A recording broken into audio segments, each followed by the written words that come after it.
totally taking it. Shut up.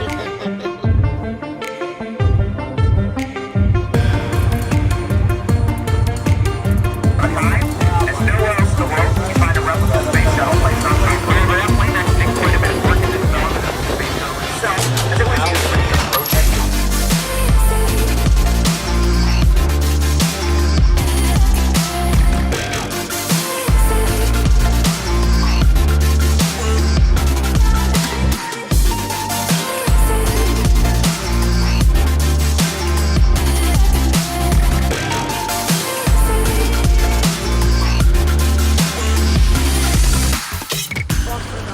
Welcome to today's vlog. We are at the NASA Space Center in Houston. And behind me is what, Keegan? Saturn V. It is the largest, heaviest load rocket to ever be launched into space. Minus the Falcon Heavy. I think that one actually has more horsepower. This whole thing is attached, right? And then it launches from the deck. We're going to try and find a video of this. Once it gets into space, Section 1, I'm not sure exactly what they call No, it, that's section. Oh yeah, that's section 1. falls off and goes back to Earth, and they recover it in the ocean. This part, once in space, then continues, I believe. And this is called stage 2. Doesn't the separation boost it a little? Oh, this is what gets it out of the Earth. There's all this fuel and all those rockets.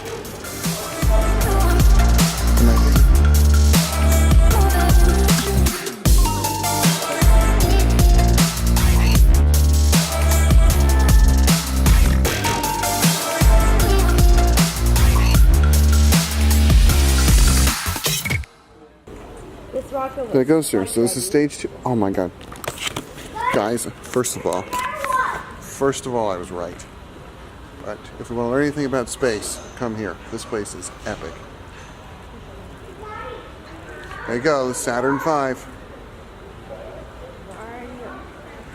This thing is huge. Kenzie, come here. I have a question. I downloaded the Space Center Houston app. It's free, and they have augmented reality photos opportunities, to where you basically just scan like a poster, and then it turns the poster into a video, which is really cool. Yeah, but you had to keep the camera. You had to keep the poster visible on the camera. That's true. That's a good point. The room we're going to see right now is going to be the future mission Solar Resource. We weren't able to talk much while in mission control, as it is a silent facility and an active government building. But when you first walked in, you got to see the 3 main consoles that have been used by NASA over the years. The first one for the lunar landing, second one for a lot of the 90s, and then the last one, which is the modern one, which was just refreshed in 2016. The room that you're seeing now is the actual mission control room. Today it's used for training people that are learning how to use the ISS actual mission control, but this room will be used in the future for the Orion missions when people will land on Mars. The mission control rooms, seeing where the action happens and seeing how everybody works together, was one of the highlights of our trip at NASA. Well, the Houston we're talking to is the room you're looking at in front of you. And the families of those astronauts who will be watching as the whole world watches their loved ones walk on the surface of the red planet, those family members will be sitting in these very seats.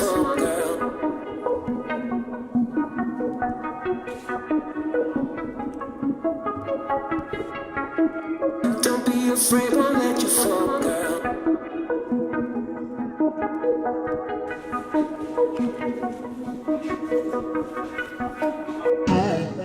Alright guys, welcome to the Astronaut Training Facility.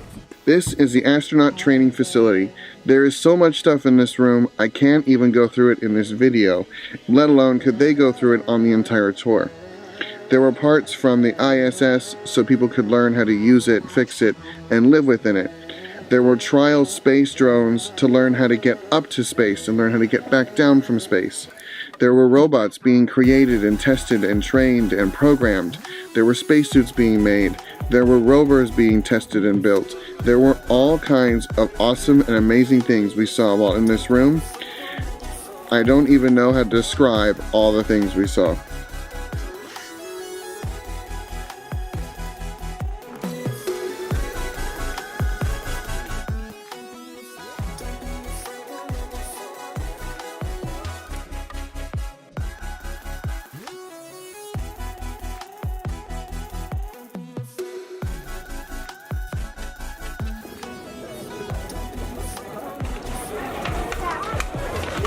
Lots of stairs today.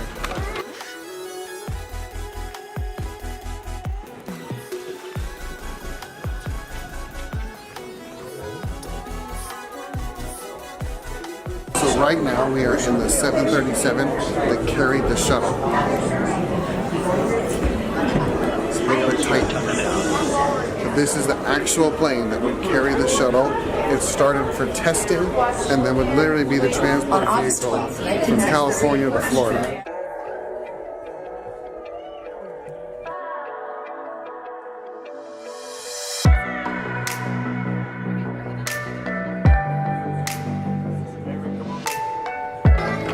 Lots of stairs.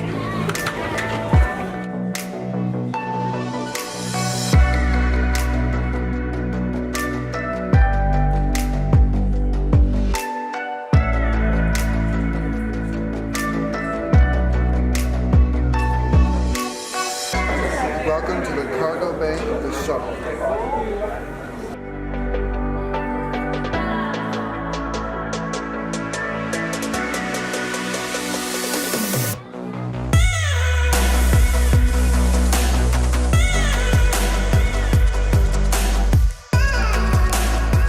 Okay, well that experience was out of this world. We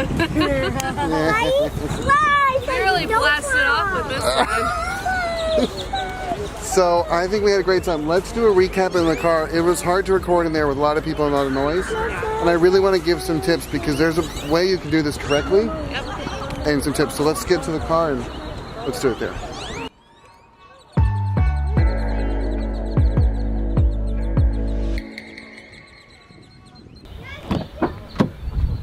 Okay. Going to be last? Oh, Daddy, you're last. You're last. Okay, I'm as sorry. well. First and last. So hang on, guys. So few quick notes about this place. Yeah. One, we came the Saturday towards the end of spring break, or at least during the spring break kind of weeks. So it was super busy. Yes. However, I thought we got up and we're here when it opened just after 9 o'clock, which I thought was great. So, hang on, Kinzer. So definitely come early. And like right now it is 2 o'clock and people are swarming. They're officially near capacity. Yeah, that's what it which said. was posted. So come early. The early bird does get the worm here. Yeah. And then the way we did it, the way we were told to do it by one of the attendants, By the information station. yeah, was to do the trams first because they start backing up, which was definitely true. That was definitely true. Then to do the plaza with the shuttle on top of the 737, also started backing up when we left. Yeah. And then do the inside, which the inside actually wasn't as cool once you did the rest of them. Yeah, because you kind of had already gone through the ropes of all of the inside, through everything else. Yeah. But it's still fun for the kids because it's still interactive and such. So This place was swarming. they were swarming. Good night. Okay. But definitely hit the Space Center of Houston up. It's This was awesome. really great. Top of the list. Yeah. Obviously, I'm not the vlogger around here. Okay, there we go. Alright, this thing is really heavy. I wanted to make a quick point though. With the Space Center Houston, going into it, I really thought that things were going to be kind of outdated. Now I know it's NASA, but I thought that maybe the tours and the exhibits and such were all going to kind of be stuck in the 80s. I guess that's my conditioning from Disney where, you know, Epcot and Tomorrowland, they've all not been updated, but I guess that was just kind of the frame of mind that I was going in with, and I have been pleasantly surprised. Everything is up to date and extremely well done. So if you're thinking space and exploration and trying to do kind of that kind of tour and visit, this is a really well done one, and the exhibits are fantastic. So definitely Can I add a comment? definitely listen to Andy's comments.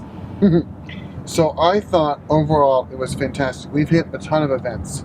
The only thing that bothered me with the efficiency was the trams. I don't know if they didn't have enough or what, but at the same time they were at capacity, so like it's kind of hard to say what it was. But I agree, Kristen. I mean, I thought everything was top notch.